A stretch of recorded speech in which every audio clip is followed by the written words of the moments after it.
Welcome to this special bonus episode of the Story Nerd podcast. My name is Valerie Francis. I'm a writer and literary editor, and I focus on stories by, for, and about women. And I'm Melanie Hill, writer, editor, and poet, and I have a passion for spy stories, fairy tales, and master detective novels. One thing I think we can all agree on is that, for better or for worse, AI will change the job market.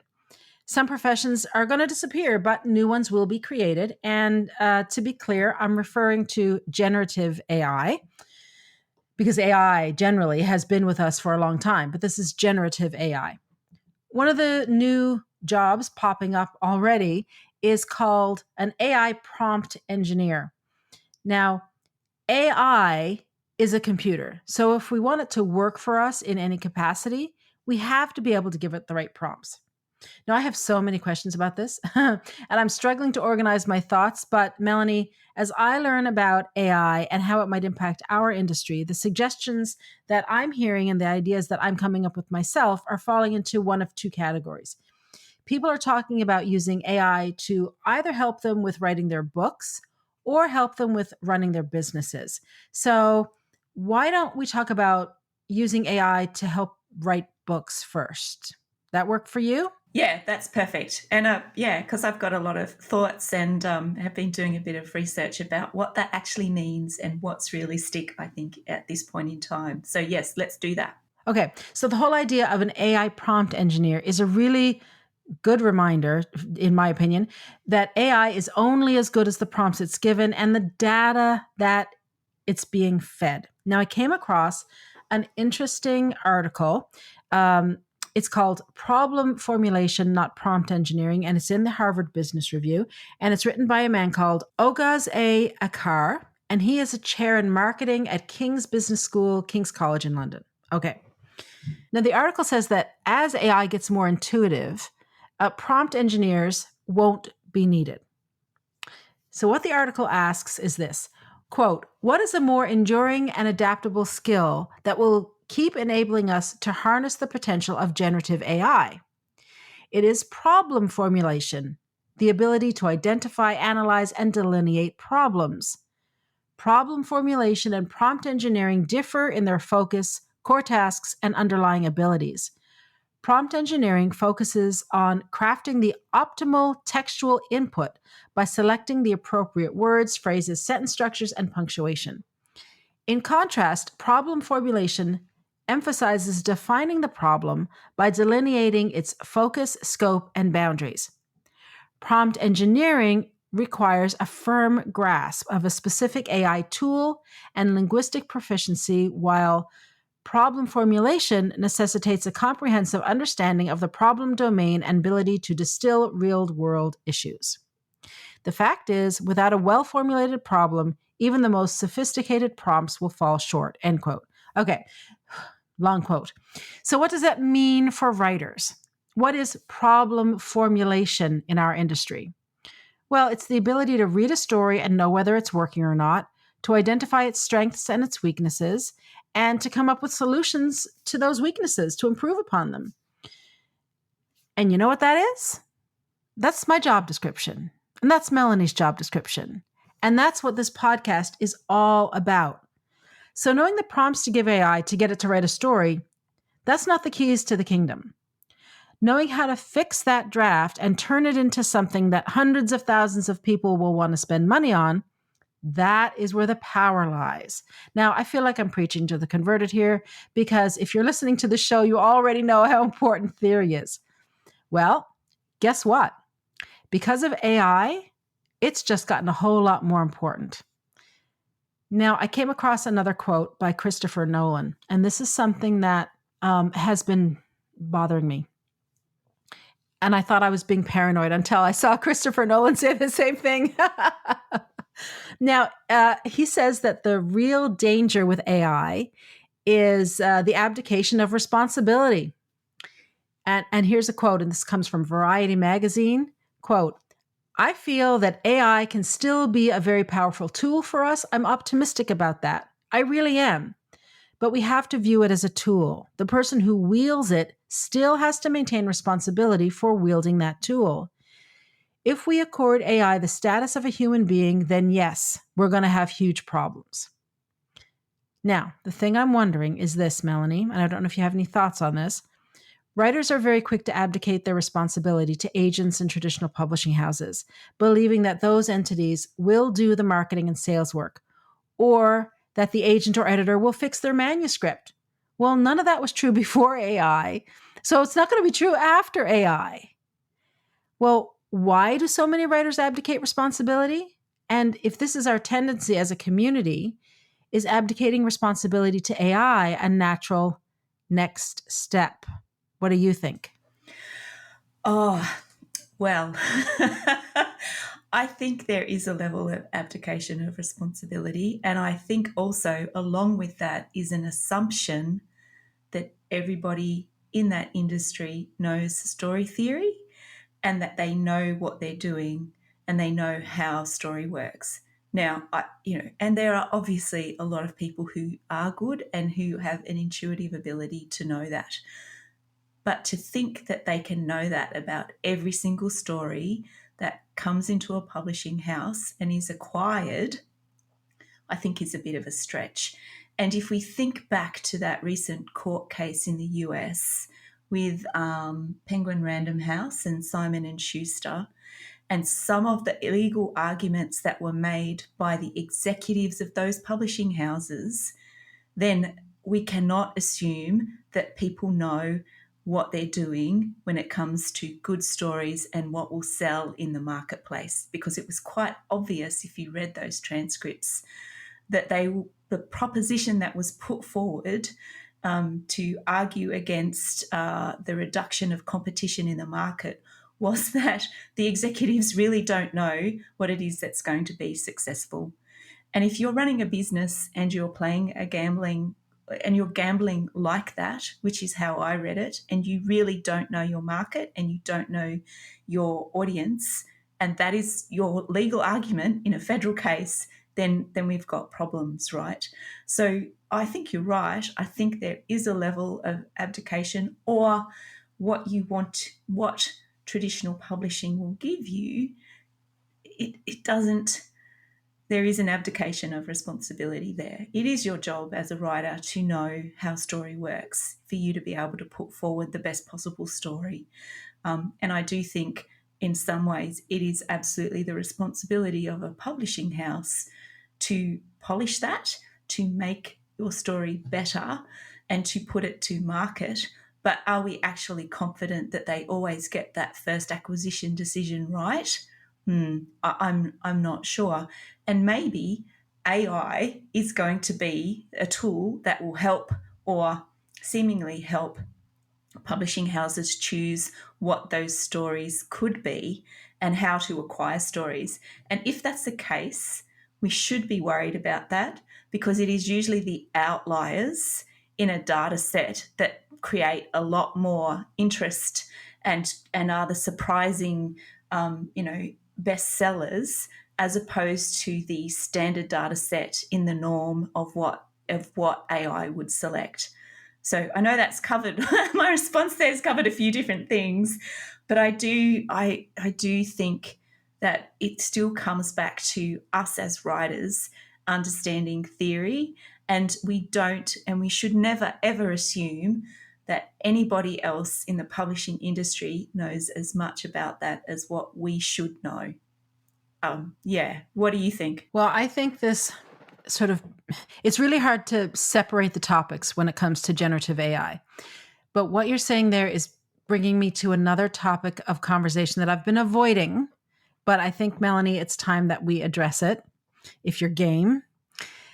I've been thinking a lot about a comment that I heard Robert McKee make in a recent training session that I took with him. He was giving an answer to a question that he was asked, and I don't remember the question at all. He said to the student, "Well, if you can't tell the difference between good writing and bad writing, I can't help you." Now, this really stopped me in my tracks because it made me realize that I'd been working under the assumption that anyone who says they want to write and publish a book did absolutely understand the difference between good writing and bad writing. But here was someone who paid good money to study with Robert McKee. He's not for the faint of heart. And he's not cheap, nor should he be, frankly, but they couldn't tell the difference between good writing and bad writing. So, no, I'm not talking about whether we can execute the good writing yet, right now, because we're all on a learning journey here. So it's not our execution of it that I'm focused on, it's our recognition of it in other people's work and in our own work. Because, we start from wherever we start and we just go from there. We start the process of leveling up. And that's why we're here on this podcast. So, yay for us. But part of that leveling up means we have to be able to objectively, honestly evaluate our current skill level so that we can identify the weaknesses that we have and improve upon them. Like when I first started writing, description was one of my strengths. So I just kept going and I start working on all of my other skills. They have now leapfrogged description. So at the moment, description relative to my other skills is the weaker. So I'm now working on improving that. And that will be true for the rest of my life. For the rest of my career, I will always be improving my skills. The works of fiction that I've seen generated by AI so far are dreadful. I mean, they really are. There are macro story problems, yes, but there are problems with the line writing. There just are. It's awful. It is some of the purplest of purple prose that I've ever read, or it's bland and it's boring. I mean, grammatically, it's fine, but stylistically, it's the pits. Presumably, in time, a good prompt engineer could design prompts to fix the macro story structures. Maybe in time, the prose will improve too. But this doesn't fix the overall problem because if the human who is feeding the stories into the machine can't tell the difference between good writing and bad writing, then a whole bunch of crap gets dumped into the machine. And if the human who outputs a story can't tell the difference, then the market will be inundated with a bunch of crap. So, what do you think about this whole idea of recognizing the difference between good writing and bad writing? I mean, this is not snobbery here. This is simple craftsmanship, and craftsmanship applies to all art, including a piece of furniture. That's all I'm talking about here. So, what do you think of that? Well, craft is something that takes time, right? It takes time to develop. It is not something that I'm not convinced yet that there is a talent for it. That people, there'll be degrees of the skill level that people have intuitively, but just because you might have a greater skill than somebody else doesn't mean that you don't need to work on it at all. So I think the quality of stories does worry me, and like you, I've been playing with AI a little bit recently, just so I'm speaking from a position where I can actually go know myself as opposed to just standing and being a voyeur and watching other people experiment with it and just read articles about it. But I will say, as a very time poor person, having time to learn and do all the writing, I understand this more than most people actually realize. And I know that because we talk about our personal lives and what that means. But I am a very relatively time poor person. So I am all for efficiency and for effectiveness, and especially when it comes to learning the craft of writing. But with most concept words like efficiency and effectiveness, they need to be further defined around what you mean or what they mean to you. Now, this is what I've pretty much discovered during my writing journey over the past, 12 or so years. You do what you prioritize or what is important to you. Learning the craft is the most effective and efficient way to learn the craft of writing. Otherwise, writing is like trying to navigate a mountain in the dark without the moon, and it is really that difficult. So if you don't spend the time to learn the craft and to learn what writing is, I don't think AI will really help you, right? Because you do, like you said, you have to be able to know what is working and what isn't working. learning the craft, to be more specific, will help you determine what's good or bad. So things like structure, things like dialogue, poetic device, narrative device, character development, conflict, etc. You need to know what story you want to tell and how you want to tell it, to know that if the machine offers you something, whether that will work in your story. And if you can't pick this out, if you can't understand what is good, then how are you going to provide the feedback into the AI tool to make it better? So while you just talked about prompts and understanding what it is that you want the tool to do, you need to know, because it is an iterative creative process, particularly in programs like Pseudo-Write, that you need to know how that's not working and provide feedback for the machine to learn. So if you don't know a level of theory about how those things work and what is good and bad, you are not going to be able to teach the machine or provide that feedback and refine your search or your prompts to the point where you'll get what you want. So that is what I'm starting to think, and what I'm starting to the knowledge that I'm starting to gain, right? So it's not just about prompting, it's the knowledge behind the prompts that you have to be able to get the best out of the algorithms and best out of the programs that are out there for writers.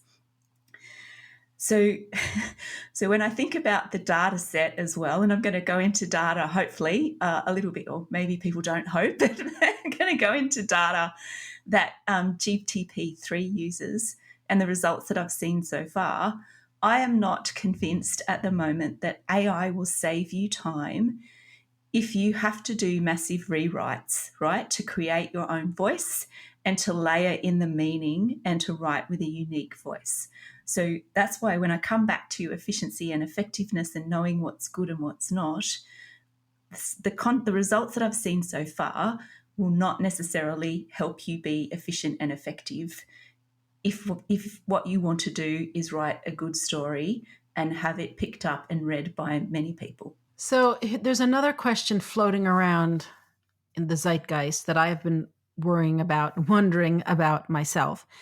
And that's what happens when people like agents or publishers or film studios don't recognize good writing. And this is something that Justine Bateman has been very vocal about.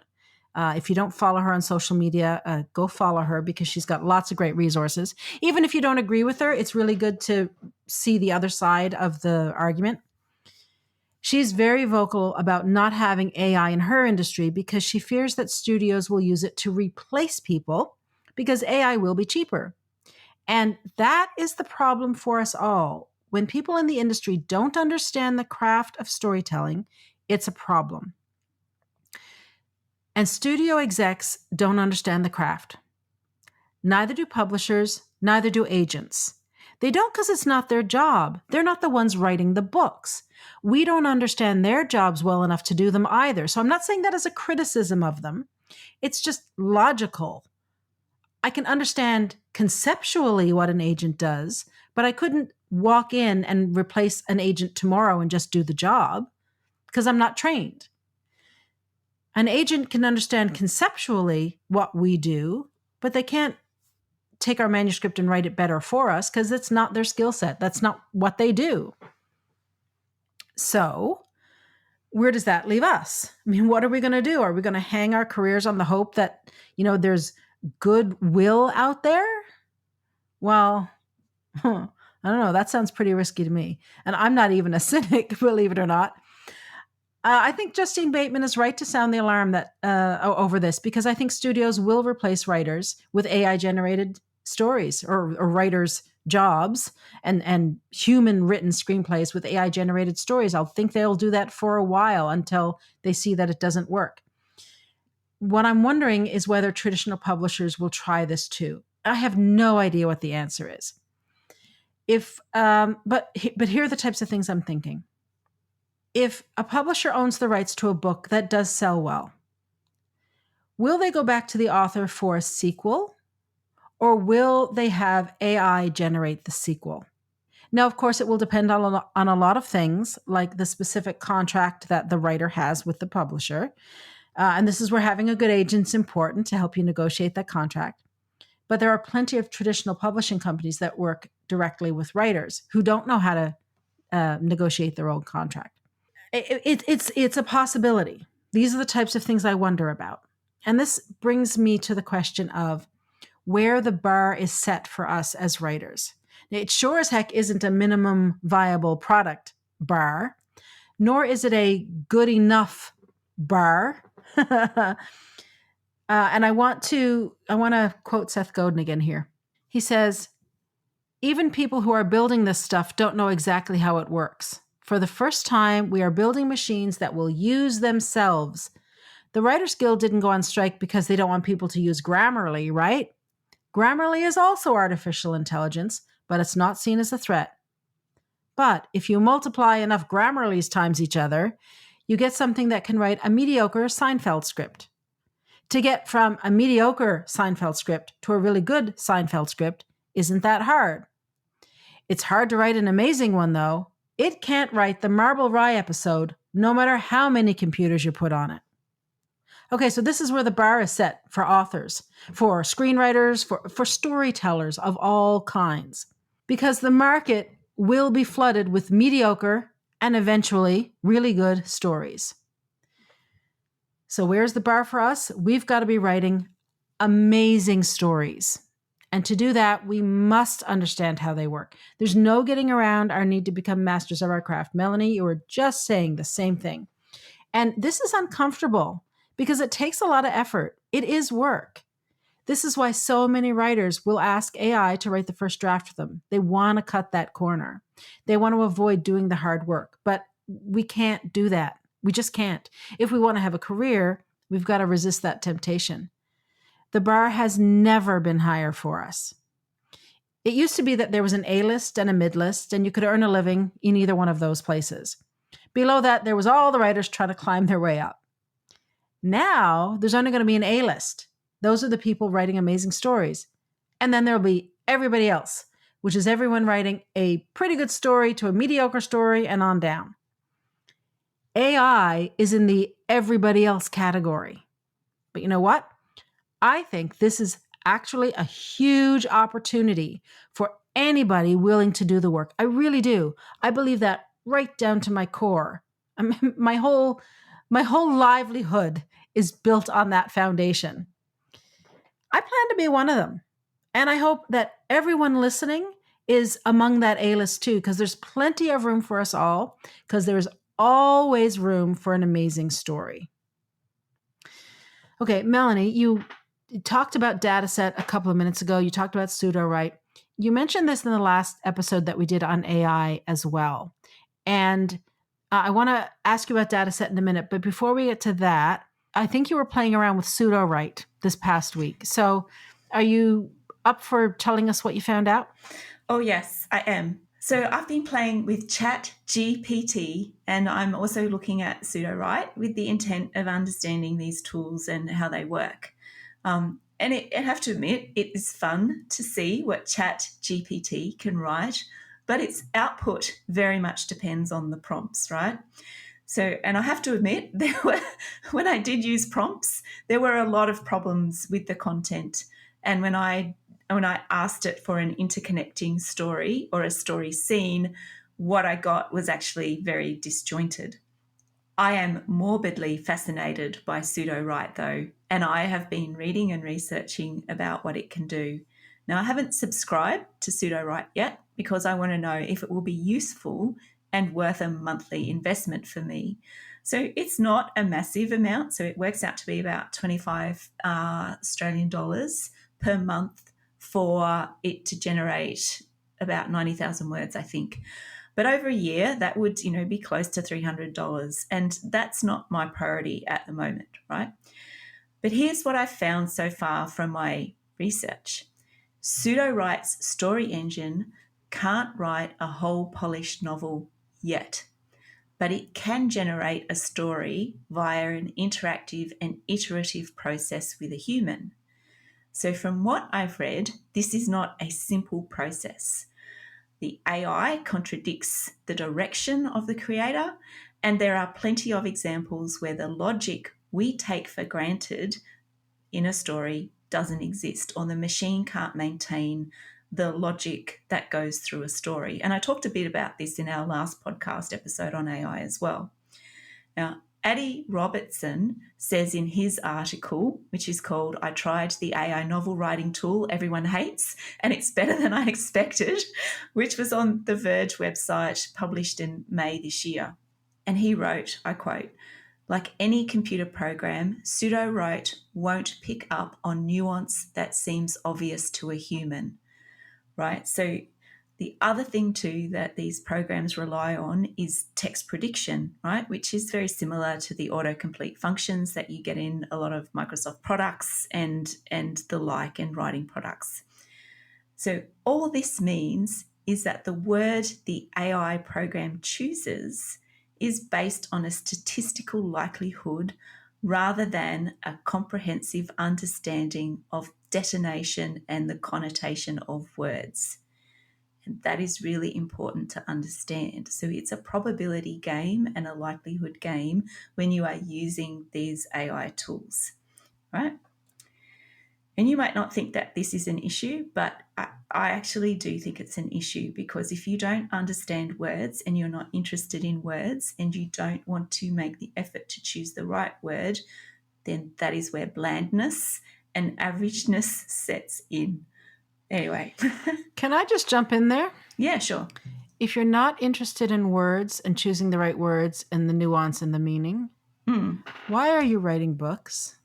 Like it's like for someone who doesn't want to do that, this is a funny career to choose. Is all I'm thinking. No, well, it's true, right? But it depends, I suppose, on what you think writing is compared to what you know writing is. And I think that there is a very big difference between the idealization of what a writer does and how that works and the actual reality of that.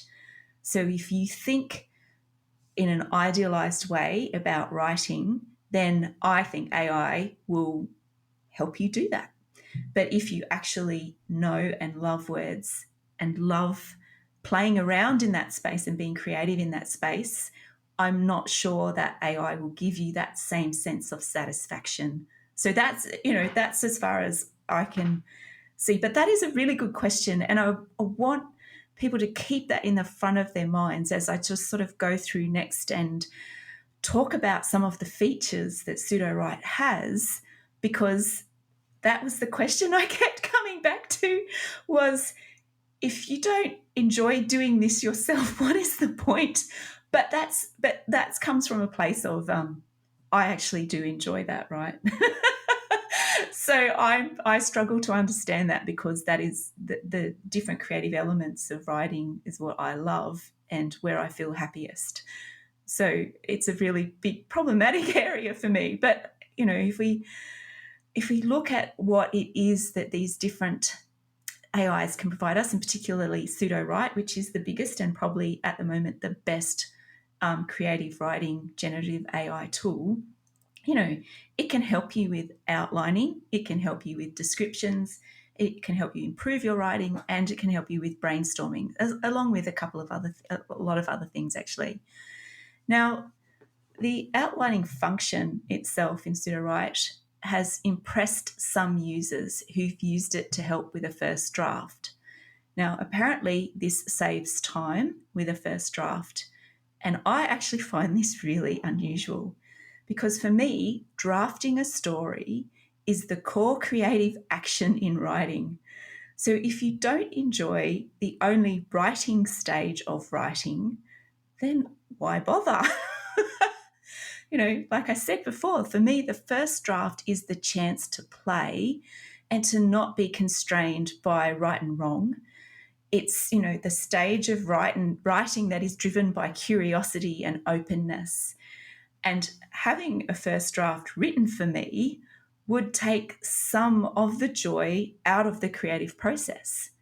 However, if it's rewriting that people love, then I can understand why having a first draft to work with may help. But that's not something that I would personally enjoy or find helpful. Now, outlining. So outlining I see as a downgraded version of a first draft, and AI will help writers with, structuring their story and outlining. Haha, but you still need to understand structure and what you've asked for in order to evaluate what the AI suggests is any good. And you need to know what to ask for as well. So we come back to the story theory part of the conversation that Valerie and I are continually having. So if you want to use AI to write the outline, you need a synopsis of your story to prompt the tool. You will still need to understand the basics of story structure in order to write the synopsis, right? So that's writing and being creative. Now, pseudo-write can also help you with improving your writing. And the improvement of your writing function seems to be dependent upon having a reasonable quality draft, and it features, grammar and spelling correction tools as well. So one of the other features it has is, and this is something I find really amazing, is adding plot twists. Now, again, if you are writing a story that requires a plot twist and you don't understand what a good or bad plot twist is, then an AI tool may not be able to help you. However, if you're learning along with what's being suggested, then that is great. If it helps you learn, I cannot see any problem with that, because there is a possibility that you will be a better writer, and the better writer you are, using the tools will actually make the AI better as well. Now, researching for this episode has got me thinking a lot about creativity and how much I value my creative time. As I contemplated the use of these massive, powerful tools, I revisited one of my favourite books, which is called Spellbinding Sentences by Barbara Baig. And she wrote something that really caught my attention this week. And I quote, "At its most basic, the imagination is the mental faculty that lets us create in our minds pictures of things, real or invented. To work well, the imagination depends entirely on our senses. Our brains are designed to pay attention to and to take in sensory information." End quote. And that's on pages 71 and 72. Then I did a bit of an experiment. So, because what AI does is regenerate what has already been created by humans. So I asked the AI tool this: is AI really creative? And this was the answer that I got. And I quote, if you can quote something that's not human: AI is not creative because it cannot generate fundamentally new ideas on its own. AI is designed to be precise, to follow instructions, and to achieve specific goals. AI can only imitate or copy information, but it cannot infuse meaning or emotion into the composition. AI can also inhibit human creativity by being too helpful and distracting. End quote. So, Valerie, I have a question for you after hearing what the AI says about itself and its ability to be creative. I actually think that's quite an honest answer, right? I think that's a really good answer. But what do you think when you hear what it says about creativity and how it isn't a creative entity in and of itself? It's interesting that you say it's an honest answer, because it's not human, so it can't be honest or dishonest. It just regurgitates whatever information it has. We can't help but anthropomorphize this, which is where a lot of our problems fall. But in terms of creativity, there's a book by John Cleese. It's a little tiny book. It's got a cartoon of him on the cover and some lemurs. I think it is called Creativity, a Short and Cheerful Guide. I think that's what it's called. And one of the things that he talks about in there is that in order to be creative, you have to be willing to play. And when people talk about writer's block, for instance, what happens when they get choked up. So anyone who's an athlete or a musician knows that you have to stay loose. If you're physically tight, you're not going to perform as well in whatever it is you're trying to perform. The same thing is true with writing. If you're anxious and uptight and thinking that, oh, this is so hard, I'm never going to be able to do it, then guess what? It will be very hard and you won't be able to do it. But if you stay loose and take the approach of, I'm just going to play and see what happens. I'm going to let my imagination go and I'm going to toss around ideas and just see what happens. This is what we do when we're creating that first draft, right? This is creation. This is an expression of the human spirit. This is using our imaginations. AI doesn't have an imagination. As far as we know, no other creature on the planet has an imagination. We have it. And so often we shut it down in little children. It's fine when they're wee ones, but they get to a point where then they have to start growing up, right? And being sensible and stop fooling around and blah, blah, blah. I say keep fooling around, play, have fun, nurture the imagination, because that's what this is all about. We don't want a whole bunch of books that are just like all the books we've already read. We want stories that are different and something we haven't seen before.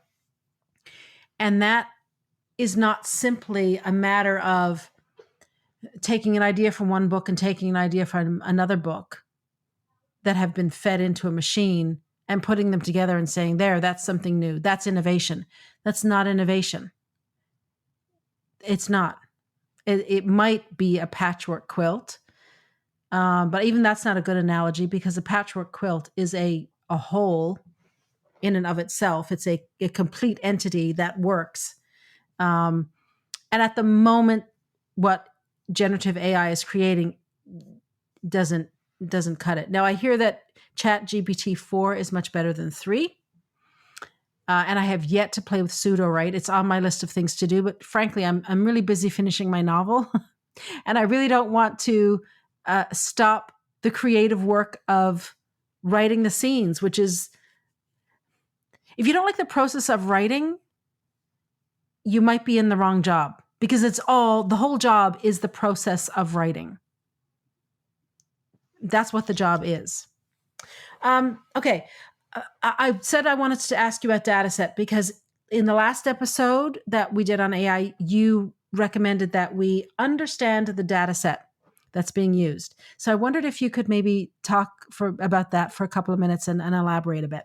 Oh, yeah, I will. And I found out some what I think are really interesting things about the data that is used in a lot of the algorithm programs that form the basis of all of the tools that they were using. So, and again, I don't go, this is a very deep field, and I'm not a data scientist. I'm just interested to know what constraints and limitations the data would place on the advice that we get from these tools. So, understanding what the data is and and how the program roughly works, I find helpful to allow me to manage my expectations and to know how to use the tools appropriately. So I found this really interesting, and I did have to stop myself continually trying to go down the rabbit hole, right? Because it is a very big and interesting area, if that floats your boat. And it obviously floats a bit of my boat, sad as that may seem. All right. So I think, first of all, we need to understand what an algorithm is. And to put that very simply, an algorithm is a set of instructions or a program that tells a computer how to operate. And this is important because although we can call the programs and the tools we use artificial intelligence, they aren't true intelligence in the way we say that humans are intelligent. And by intelligent, what I mean, and I'll use the Macquarie Dictionary definition here of intelligence, and it provides us the definition that intelligence is the faculty for understanding. So the tools we see don't necessarily have the faculty for understanding, right? And there aren't any sentient AI tools out there yet. Maybe there is, but they might be in a lab somewhere secretly that we don't. It might not be out there for public awareness. All right. Now, algorithms must acquire data somehow, and that data can be fed to the algorithm or the data can be acquired by the algorithm. Now, a good example of data being fed into an algorithm is actually contained and detailed in the book called The Bestseller Code by Jody Archer and Matthew L. Jockers. And they have developed an algorithm to analyze what makes a book a bestseller. Now, the first time they experimented with an algorithm, they actually had 20,000 books in the corpus. So the body of work that they were, the body of work of the books is called a corpus. And they used about 505 book features to analyze that corpus of work. However, this corpus was heavily skewed towards early 19th century fiction. And the more recent books that they included were biased towards science fiction, romance, and fantasy. So you can probably see how this skewed the results and for things like syntax, content, and descriptive words, right? But the analysis that they did for the book, which I have read a couple of times, contained a very different data set.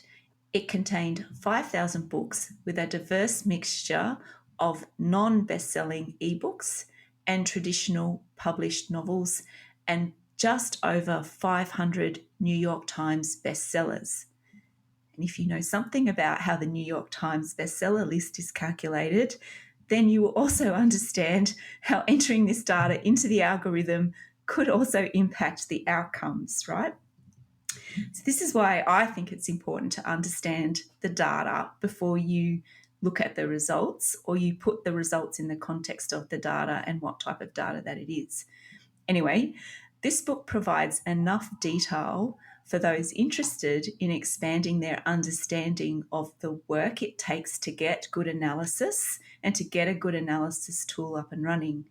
So I recommend it if that's the type of information that interests you.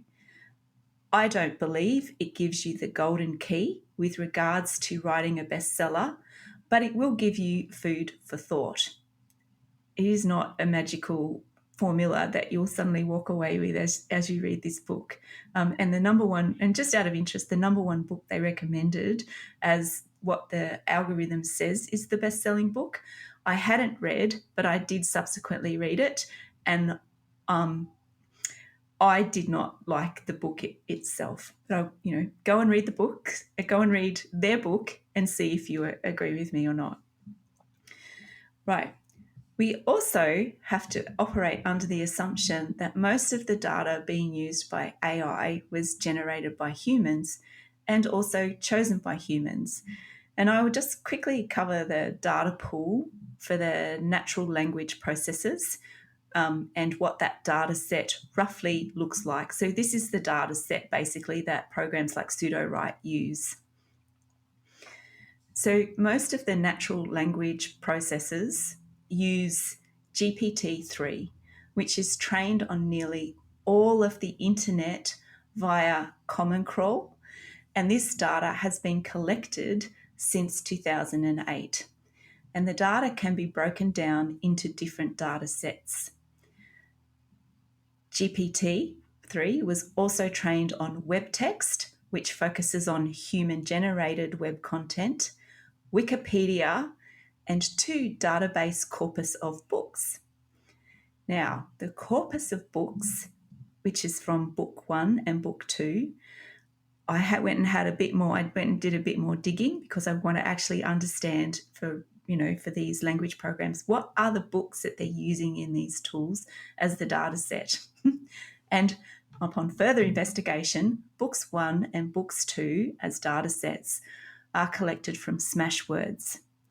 Now, it looks like only about 3%, so about 7,000 books, of the books from Smashwords are used, and the genre of the books used in books 1 and books 2 is heavily biased towards romance, with it making up 21%, fantasy 13%, and science fiction about 7.5%. And then genre-wise, it goes down from there. Now, it looks like that the books that have been included have a significant number of gender biases and also use very stereotypical language. The representation of the 7 major religious belief groups is not statistically included in the data. So it is not real in terms of, or not representative in terms of diversity of religious beliefs as one lot of data that's included in those particular books 1 and books 2. So what that means is that there is a lopsided representation of a lot of small numbers of voices. And also the best-selling books that they've used in those data sets, it is something like 10% of authors have contributed to 59% of all of the books in Smashwords. Now, books 1 and books 2 data were weighted in the GPT-3 program at about 15% in the training of the AI tools or the AI algorithms. But if you apply similar faults in the data across the board, then you can see how machines can accumulate bias and how that it's actually not as perfect or as maybe good, for want of better words, as good as what we may assume that it should be. So the so what of all of this is that you need to understand what's in the data so you aren't surprised when the tools can't do what you expect, or they can't do it to the level that you'd like them to be able to do it. Now, if you'd like to read more about the data sources and of GPT-3, then I recommend you read the article Dirty Secrets of Book Corpus, a Key Data Set in Machine Learning, in an article by Jack Brandy May, which was originally published in 2021. However, the data in the article was only updated this year in 2023. All right, Valerie, so that's a very simple, quick and dirty look at the data. When you hear that, Valerie, what do you think when you start to get an understanding of what it is that the machines are trained on in the data set? Does it fill you with comfort or do you get a bit scared? I find this alarming. I just don't even know how to respond to that. That is such a small representation that I'm kind of shocked by it. Now, I mean, of course, the other side of this is the more people who feed stuff into the machine, the more the machine will learn. And, it could be more diversified and blah, blah, blah, blah, blah, all that kind of stuff. But at the end of the day, AI doesn't create. And Robert McKee was asked specifically about AI and whether he was worried about it. And he said no. And he said, simply put, I'm not worried because AI doesn't have any talent. And it doesn't. It does not. And that's where the danger comes in. And we talked about this when we started. When we say we want to be writers as a profession, we are putting ourselves on the hook. And we, at some point in our careers, have to make peace with the fact that there is work involved in learning the craft. It doesn't have to be painful. I mean, that's why we do the podcast, right? Story theory doesn't have to be difficult. It really doesn't, but it does take effort. You do have to apply it to your work. You gotta make some sort of effort, right? Like, I just got a new puppy. There's a connection in my mind. Stay with me. I just got a new puppy. He is a Labrador Retriever. He's 6 months old right now, and he's as goofy as all get out. But one of the reasons I got a Labrador is because they practically train themselves. You just have to make some kind of an effort, and the lab will go from there. There are other breeds that are notoriously difficult to train. I'm not going to have one of them because I just am not up to that challenge. I'm not ever going to be a professional dog trainer.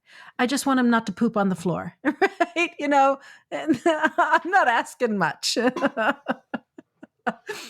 So, but I do want to be a professional writer. I am a professional writer, which means I have to put in the time and the energy and the effort to learn my craft, because it was always the case that you needed to learn your craft. But you could get away with a lower level of craft and still earn a living.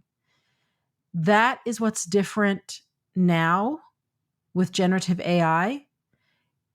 Good enough isn't good enough anymore because AI will eventually be able to write something that's good enough.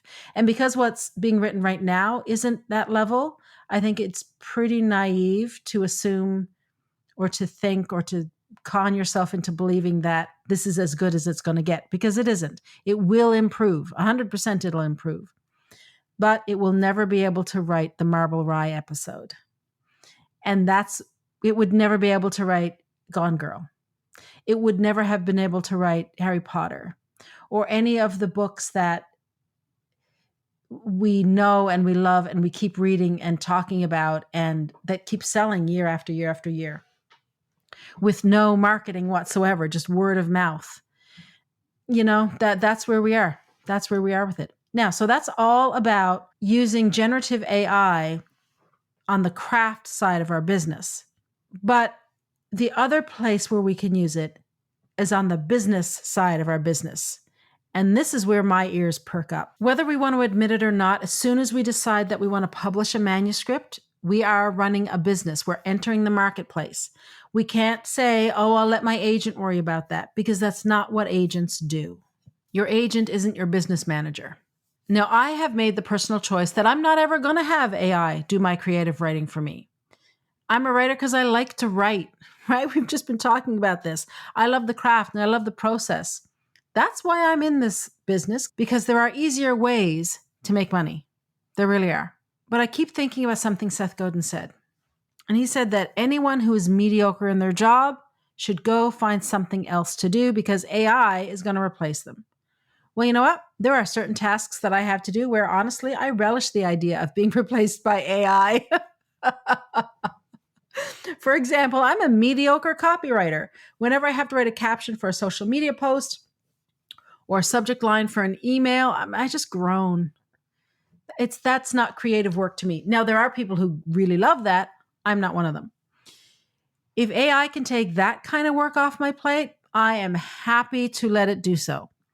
The social media manager that I use right now, it does offer AI for caption generation. And so far, what they've offered up hasn't been useful, but I'm willing to admit that it could be me that's the problem and I'm not giving it very good prompts. So I have to play with that more. Stay tuned. If AI can help me brainstorm subtitles for a nonfiction book, yeah, that might be interesting. In terms of marketing, can AI help me with discoverability for my books and for my other business lines? I don't know. It's worth exploring. So I'm curious to learn more about using AI in this context so that I have more time to spend on my art, on the stuff that I love. What about you? Oh, yeah, I'm with you. I think there are some things, and there are some things that I would be open to. And if you're a very mediocre copywriter, then I must be right down in the don't bother showing up category of copywriting. But so I would be interested in being in using the tools, but also from a point of view of not just doing fire and forget, but to learn about, oh, right, that's what makes that good, and being and using those tools to help me learn some of those skills, but also using it to save me time for the things that I actually love doing and the work that I want to prioritize over the other work that we do to support the podcast and also support our editing businesses. So yeah, I am open for those tools, and I am interested in just playing around and seeing what can be done. But I am very mindful of not going down the rabbit hole of being distracted from the work that I know that I need to do.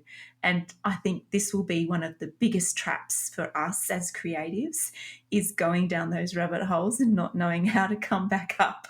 So I bound my time on those tools very carefully, and I try to be very specific about what I'm trying to do when I do go and use the tools.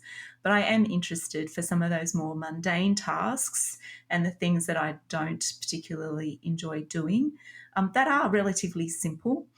compared to writing a full length novel, I'm very interested in seeing how that can help me be more efficient and effective.